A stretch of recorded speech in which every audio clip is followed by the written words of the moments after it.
Yeah, baby. I made a list. I made a list of my top 10 science fiction movies that you can watch on Netflix. Okay, intro.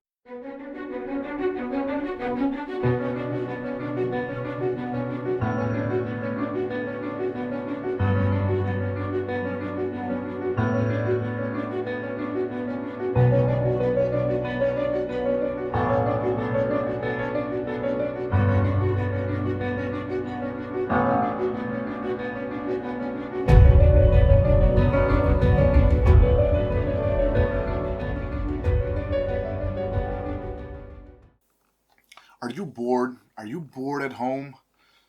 I'm a bit bored. I miss my friends and a beer. I miss that. Just talking stupid things with my friends and drinking beer and just laughing stupidly and all that. That's what I miss. Social contact, I miss that, but we must not, do anything. We must listen to the doctors and be very disciplined and stay home. I know it's tough, but we have to stick it through. We have to do it. It's a must. So number 10 is SpiderMan. SpiderMan is my favorite comic book hero, and I absolutely loved him as a kid, and I loved the movies. Well, I loved the first Tobey Maguire movie. The second one was okay. The third one, no. That's all I'm gonna say. Just no. Andrew Garfield movies. I actually like them both. The first one was brilliant, especially the fight in the library with Stan Lee. Listen to the records. That's I love that one.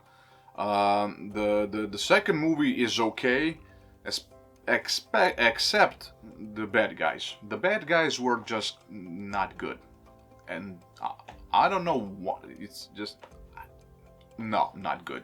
So that kind of ruined the movie for me. But all in all, I really like them.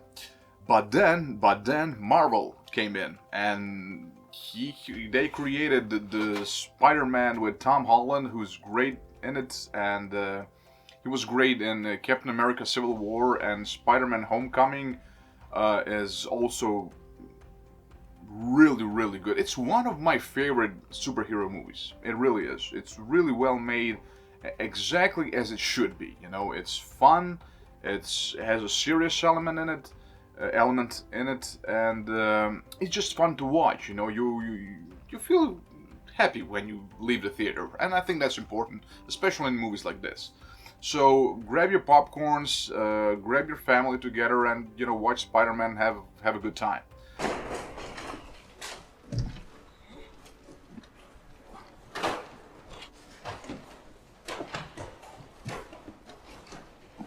What's up, guys? You got your pin number? Number 9. Number 9 was actually a bit difficult. What to put number 9 and what to put number 8 and 7, But let's go like this. So number 9 is Snowpiercer. Now, Snowpiercer is one of those movies that you are very, very glad that you watched. I didn't know anything about that movie. I just saw a poster with Chris Evans, and I said, you know what, I'm gonna give it a go. I want to see what Captain America can do without his shield. Get this man a shield. So I'm very glad that I did.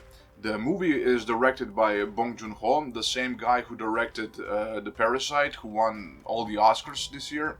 It's such an interesting movie, such an interesting way to tell the same story, basically. Because the story of Snowpiercer is, the class struggle, the fight between the poor and the rich, but also what happens when the poor get the power. Will they change the system, or will the system actually stay the same because it's unchangeable? A lot of interesting questions. It's one of those movies that you will discuss long after you watched it. That's what I really liked about it. So the premise of the story is this: you have a train, and on that train there are 1,000 people, and that's basically the society of the world. It's one of those apocalyptic movies that you really, really hope that never happens in real life. So that train goes in a loop. I guess around the world or around United States. I don't know. But it has wagons, and on each wagon there is a different class of society, different part of society, and they all have their own jobs and the things to do.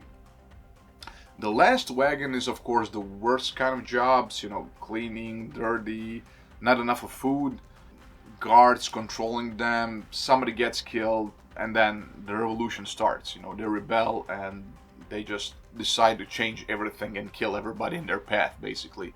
And they are quite successful at it. So, watch it. It's one of those movies that you have to watch because it's that good. You just have to watch it. Okay, so on number 8, I will put Edge of Tomorrow. Edge of Tomorrow is, again, one of those movies that really surprised me because, especially after I watched the trailer, I thought, oh my god, it's gonna be another one of those aliens coming to Earth, we fight them, and all that, action scenes, wah, Independence Day kind of a thing. But it's really, really not.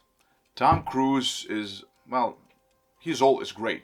I mean, in the movies, he really is. He really devotes himself to his part. And also in the movies, Emily Blunt. Now, Emily Blunt is somebody I really, really like.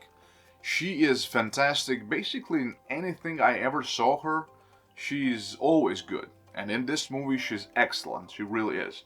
The story of the movie is, well, as I said, you have aliens, they come to Earth, they're not good, they're bad kind, and we fight them. And Tom Cruise is on the front line. He doesn't want to be there, but he's put there by orders. What happens next is that he dies, but he's not dead. He wakes up.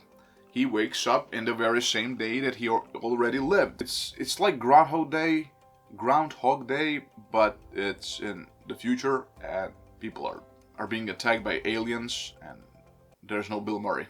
Yeah, so he relives his days. He finds out that Emily Blunt had the same thing happening to her, and then they go to find the reason why that is and how can they actually save the world from these aliens and why it's all connected. So anyway, number 7. We're number 7? Yes, number 7. Ready Player One. Now, Ready Player One is one of those movies that I really, really like to watch over and over again because they just make me feel good and nostalgic.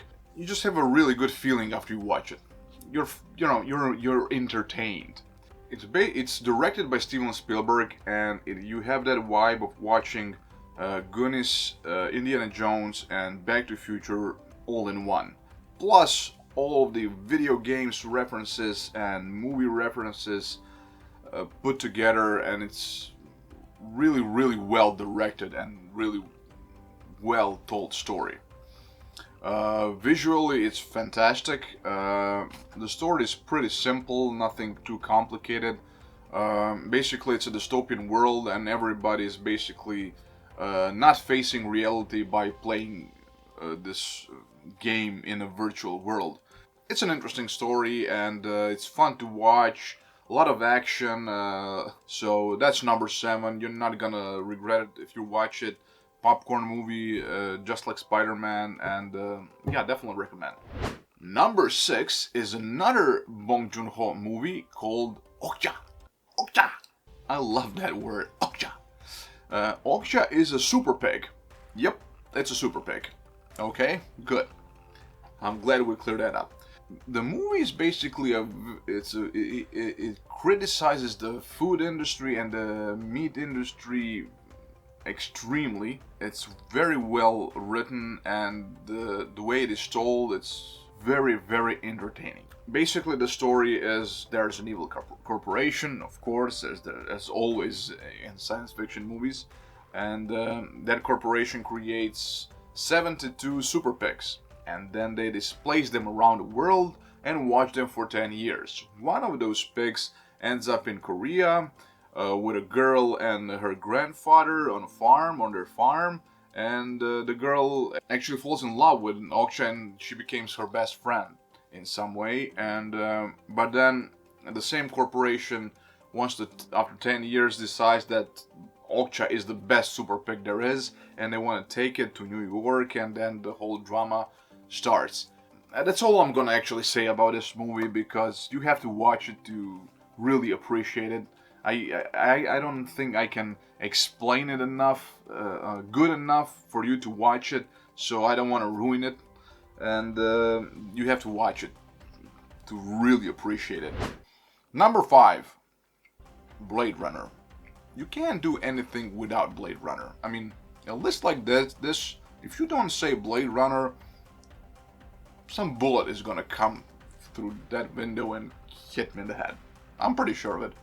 And you know, you can't really go wrong with putting Blade Runner on any list. What can I say about Blade Runner that, you know, everybody doesn't know already? I've seen things you people wouldn't believe. It's a cult movie. It's an art movie. It's one of those movies that set a course for all the other science fiction movies in the 90s and today. I mean, today on Netflix you have the series named Altered Carbon that is so much relied on Blade Runner world. And I actually did a review on Altered Carbon season 1 and season 2. You can watch it. There's a link somewhere and below in the comments, so you know, check it out. Blade Runner, directed by Ridley Scott. Harrison Ford is the leading role in the movie. He's playing a run-out detective, Rick Deckard. And basically the story goes, well, something like this. You're not gonna believe it, but there is a corporation here. And it's a bad corporation. And that corporation creates synthetic humans, or replicants. And they send them to colonies out of this world to mine for, you know, minerals and energy sources. The group of those synthetic humans rebels and runs away from those colonies and comes to Earth for vengeance. And Rick Deckard is placed to capture them. And what he finds is shocking for, well, everybody involved. It's a very, very good movie. I mean, yeah. If I say it's a bad movie, it's just stupid. I don't have the authority to say that. And it's not. I really, really like it. I liked it when I saw the first version. This is like the final cut. It had a lot of versions, this movie.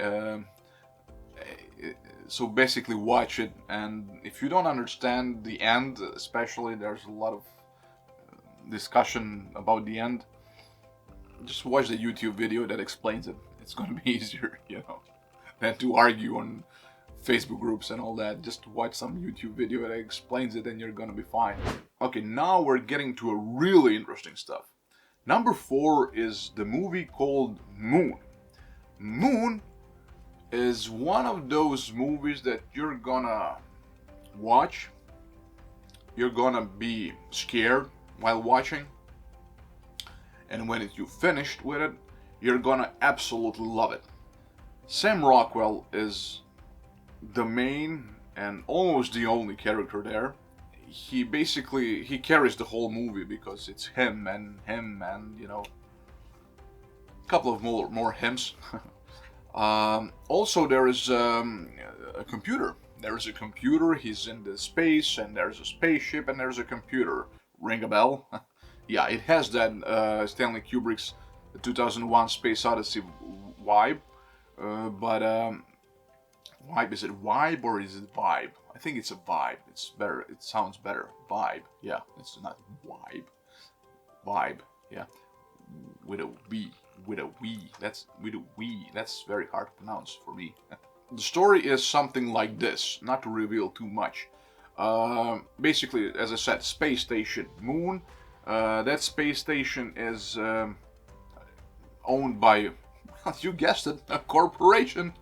And Sam Rockwell is the astronaut that lives there and mines the moon for its minerals. That's actually a energy source for Earth, and he sends it to Earth every now and then. But on one day he gets into an accident, and basically he should be dead, but he wakes up in a space station and he doesn't understand what happened, and then he starts to investigate. And what he finds is very, very interesting and shocking for him especially. He is almost alone. There is a computer, as I said, named Gertie, and the voice of that computer is Kevin Spacey. If it's not spooky enough, that makes it very spooky. Kaiser Soze voice on a spaceship. That's not good. Keaton always said, I don't believe in God, but I'm afraid of him. Well, I believe in God, and the only thing that scares me is Kaiser Soze. Anyway, The Moon, brilliant, fantastic movie. That's my number 4. Moving on. Moving on to number 3, which is Inception. Yes, the Inception, Christopher Nolan's Inception, one of the greatest movies in my time, definitely. But one of the greatest movies of all time. On my list. The cast of this movie is ridiculous. It's just ridiculous. The amount of talent in one movie, that's just ridiculous. It's almost as good as Expendables. Almost! So the leading role is Leonardo DiCaprio. And then we have Joseph Gordon-Levitt. We have Tom Hardy's there. Michael Caine is there. Also, Ken Watanabe, he is excellent. You saw him in The Last Samurai and Batman Begins and movies like that. He's really, really good actor. Basically, Leonardo DiCaprio found a way using technology to infiltrate people's dreams and then steal their secrets. And he makes money by stealing, business secrets, corporate secrets. And he's getting paid really well for it, and but he finds a mission, a task that's actually a bit more tricky and complicated, and a lot of layers of dreams he has to go through to find that secret. And the way it is, everything is fantastic in this movie. The story, the camera, the editing, the sound design. I don't know, the special effects, the acting, directing, producing, I don't know. Everything is brilliant in this movie. Christopher Nolan is one of my favorite directors, and it's just another masterpiece of his. Okay, are you ready? Matrix, oh my god, Matrix. Now, I remember in 1999, I think I was 17 when I watched that movie, and what just happened? The story, the way it was filmed, the editing, the special effects were brilliant, absolutely brilliant. The fighting scenes are exquisite. Keanu Reeves, Lawrence Fishburne, Carrie-Anne Moss, Hugo Weaving, they're all fantastic in it. So the first scene actually tells you that there is something off here. It's not as it should be. Then you have our main character, named Mr. Anderson, or Neo as he likes to be called. He's a hacker and also works in this corporation thing, kind of a building, and basically he finds out that the world that he thought was real is actually not real, and there are these agents that are hunting him. Agent Smith. Oh yes, Agent Smith. Tell me, Mr. Anderson, what good is a phone call if you're unable to speak?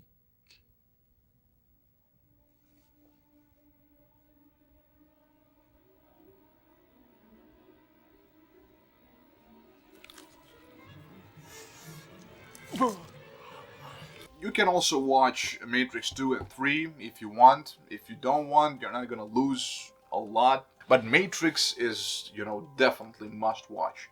Definitely must watch science fiction film. Definitely must watch any version, kind, genre, category of film. And finally, number 1. Number 1 is Interstellar. another Christopher Nolan movie, and that movie makes you think. It really makes you think, and there are a lot of discussions about that movie. Interstellar, Matthew McConaughey, Anne Hathaway, Michael Caine, and Jessica Chastain, she's in it, and they're all brilliant. Everybody's brilliant in it. Basically, the story goes like this: we destroy the planet, and there's no more forests. Everything is sand.